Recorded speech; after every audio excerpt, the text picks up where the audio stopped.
Let's talk about this morning, earlier today. Inoue does it again. A little bit longer than most people thought it would take him to this time, because I believe it was a 10th round knockout.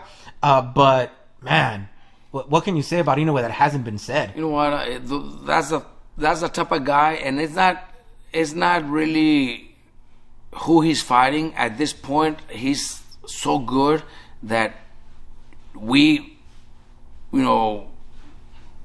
boxing people, we wake up, or some people stayed up. I woke up at 3 to watch his fight. He's that good. You want to see him. You want to see him perform. It doesn't matter who he's fighting, but obviously he was fighting a unified champion too, so it was a big fight. But it doesn't matter. I think at this point of his career, we just want to see him because he's explosive, he's fast, he's powerful, he's got good skills, reflex, everything. I think he's the he's the real deal. I think the only reason he's not #1 pound for pound, at least in my list, is because Crawford had a beautiful performance. The way he performed and the way he beat Spence was just unbelievable. That's why I still put Crawford as #1. But Inoue is up there. Some people are already saying that he is #1. Pound for pound, he became undisputed again. The way he did it, and a lot of people might not know or have heard much about his opponent, Tapales, right? Tapales, yeah. But that guy beat MJ.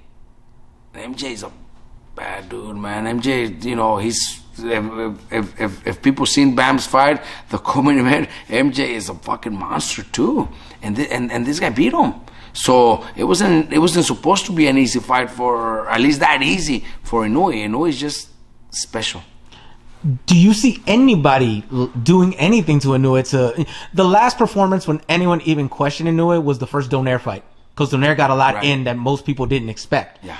Do you see anyone pulling off any type of performance like that against Inoue nowadays, or maybe even beating him? I think the only chance somebody has, especially at his weight class. Obviously, I don't want to say, oh boy, he fights Tank. Yeah. Well, obviously, it's just something that I don't think should happen.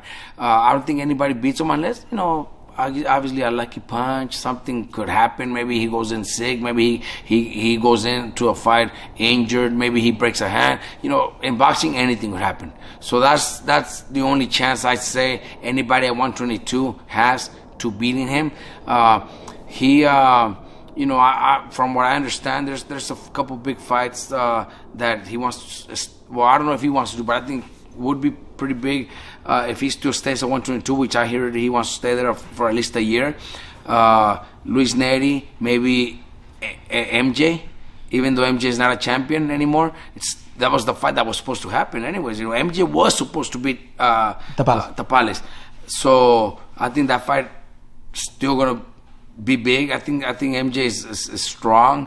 Great fucking power. I heard kids that have, because we're not very far from Indio, and sometimes I send guys over there to spar with Joe Diaz, and some of my guys here have told me that they've never been hit as hard as MJ. That fucker's strong.